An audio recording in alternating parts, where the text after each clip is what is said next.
Bonjour et bienvenue dans ce nouveau magazine Alerte Export du mois d'octobre 2019. Au sommaire, la deuxième édition du Salon des 24 heures de l'International, le blé français se porte bien à l'étranger, le guichet unique de la Team France Export, le cognac bat des records à l'export et enfin l'impact de la taxe Trump et du Brexit sur le secteur vinicole de l'Hexagone. Comme chaque mois, profitez des conseils de Frédéric Ibanez, fondateur de Alphatrad, société française spécialisée dans la traduction et l'interprétariat présente dans plus de 80 pays. Le sujet de ce mois-ci, comment se déroule l'achat d'un bien immobilier au Portugal, partie 1. Acheter un bien au Portugal n'est pas plus compliqué, un bien immobilier bien sûr, n'est pas plus compliqué que de l'acheter dans n'importe quel autre pays, avec la seule différence, c'est qu'on ne connaît pas le marché, on ne connaît pas la langue. D'abord, pour acheter un bien immobilier, il faut choisir sa zone en fonction de ses attentes.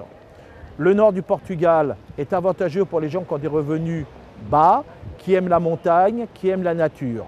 Il y a ceux qui vont choisir Lisbonne parce que c'est la capitale, parce que ça bouge, parce qu'on y trouve du travail, parce que c'est joli aussi. Et il y a ceux qui vont choisir le sud pour le climat. Le climat principalement, mais le coût de la vie est exorbitant. Alors une fois qu'on a choisi sa zone, eh bien, il va falloir trouver un bien immobilier. Bon, on va déjà définir le bien immobilier dont on a besoin en fonction de la surface, du nombre de chambres, du nombre d'habitants, etc. Si on veut du chauffage central ou pas, et quoi qu'on en dise au Portugal, il faut du chauffage central, principalement la nuit, quoi qu'on le dise. Et une fois qu'on a défini si c'était un appartement, l'appartement a l'avantage, c'est qu'il y a une copropriété qui gère la piscine en général et qui gère tout ce qui doit être géré. Ou si on veut une villa ou une résidence individuelle où on doit gérer sa propre piscine et gérer les frais généraux de la maison.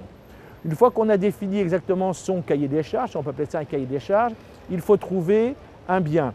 Alors on peut trouver sous plusieurs formes, il y a des équivalents au PAP français qu'on peut trouver, mais c'est écrit en portugais bien sûr. Et il y a aussi des agents immobiliers. Il faut choisir son agent immobilier de façon assez sélective. Alors évidemment, on va être tenté par un Français, parce qu'un Français parle français comme nous, on le comprend mieux. Mais il faut savoir que le Français qui arrive au Portugal est incapable de distinguer les zones.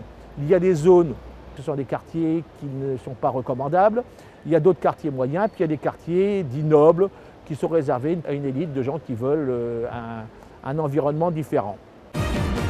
Votre entreprise est déjà internationalisée ou en passe de le devenir, venez gratuitement rencontrer les 100 experts et intervenants qui se retrouveront les 20 et 21 novembre au sein du Palais de la Porte Dorée à Paris dans le 12e, lors du Salon des 24 heures de l'International pour la deuxième année.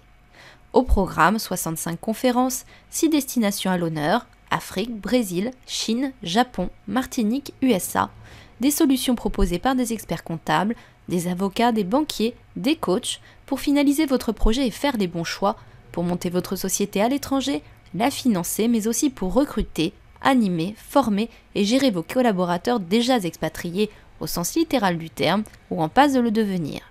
Bref, l'événement de vos solutions à l'international. Pour vous inscrire et consulter le programme, 24h-international.com, pour joindre les organisateurs 01 75 43 70 ou salon@24h-international.com. L'accident de Lubrizol à Rouen en septembre dernier n'a pas eu raison des exportations de blé en provenance du premier port céréalier de France et d'Europe. Alors que les mesures de restriction sur les productions agricoles viennent d'être levées, la filière française du blé espère une bonne campagne d'exportation. Malgré le retard de l'Algérie dans ses commandes et la concurrence de l'Ukraine, l'Hexagone pourrait en effet vendre plus de 20 millions de tonnes de blé tendre à l'étranger, selon l'organisme public France Agrimer, dont 700 000 tonnes de plus que prévu hors d'Europe.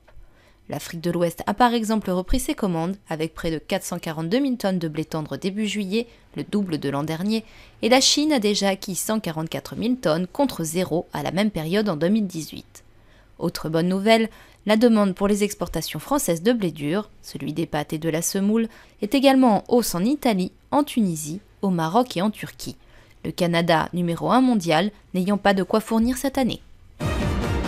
Présent à Nice le 11 octobre dernier pour une réunion centrée sur les pays méditerranéens, le président des conseillers au commerce extérieur de la France, Alain Bantjac, a mis l'accent sur l'importance du guichet unique de la Team France Export. Il faut aller dans le sens de l'unification du système, de sa simplification. Nous ne sommes qu'au début de cette initiative. Il faut continuer cet effort pour aller à l'export de manière généralisée le plus tôt possible.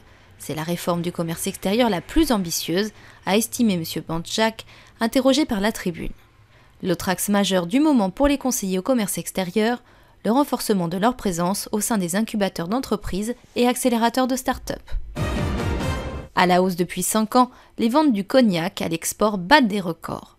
2020 sera également de bon augure, les conseils de bassin Bordeaux-Aquitaine et Charente-Cognac, ainsi que les conseils régionaux Aquitaine et Charente-Cognac de l'INAO, ayant validé à 3400 hectares les limites de plantation nouvelles présentées par l'ensemble des appellations d'origine protégée, indications géographiques protégées et vignobles sans indication. Un chiffre sensiblement du même ordre qu'en 2019 pour le spiritueux de renom.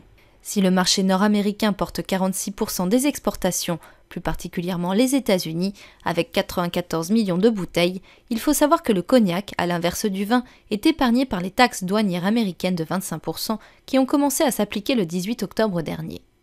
À ce sujet ainsi que sur le Brexit, l'inquiétude règne parmi les viticulteurs hexagonaux qui s'estiment piégés par des enjeux géopolitiques qui les dépassent et ont demandé à l'État et à Bruxelles de réagir vite à la hauteur des enjeux. Les États-Unis sont en effet le premier marché à l'exportation du vin français avec 2 achats de 1,6 milliard d'euros l'an dernier. Le Royaume-Uni est le deuxième client avec des ventes de 1,1 milliard d'euros. Merci de nous avoir suivis et rendez-vous le mois prochain.